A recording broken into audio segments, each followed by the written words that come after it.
The Yom Kippur War, Ramadan War, or October War, also known as the 1973 Arab-Israeli War, was a war fought by the coalition of Arab states led by Egypt and Syria against Israel from October 6 to 25, 1973. The military combat actions during the war mostly took place in the Sinai and the Golan Heights, territories that were occupied by Israel since the Six-Day War of 1967. Egypt and Syria wanted to regain the Sinai and the Golan Heights respectively. Egyptian President Anwar Sadat wanted also to reopen the Suez Canal. Neither specifically planned to destroy Israel, although the Israeli leaders could not be sure of that.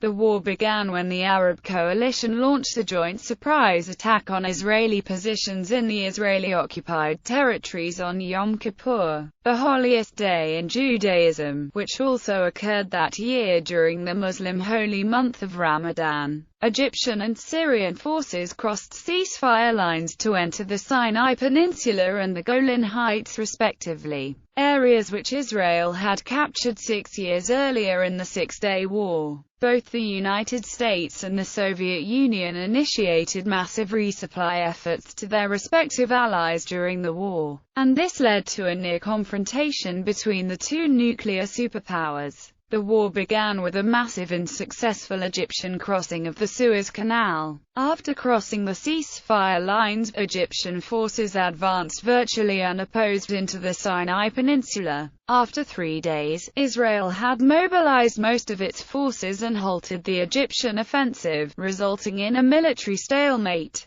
The Syrians coordinated their attack on the Golan Heights to coincide with the Egyptian offensive and initially made threatening gains into Israeli-held territory. Within 3 days, however, Israeli forces had pushed the Syrians back to the pre-war ceasefire lines. The IDF then launched a 4-day counter-offensive deep into Syria. Within a week, Israeli artillery began to shell the outskirts of Damascus. As Egyptian President Anwar Sadat began to worry about the integrity of his major ally, he believed that capturing 2 strategic passes located deeper in the Sinai would make his position stronger during post-war negotiations. He therefore ordered the Egyptians to go back on the offensive, but their attack was quickly repulsed. The Israelis then counter-attacked at the seam between the two Egyptian armies, crossed the Suez Canal into Egypt, and began slowly advancing southward and westward towards the city of Suez in over a week of heavy fighting that resulted in heavy casualties on both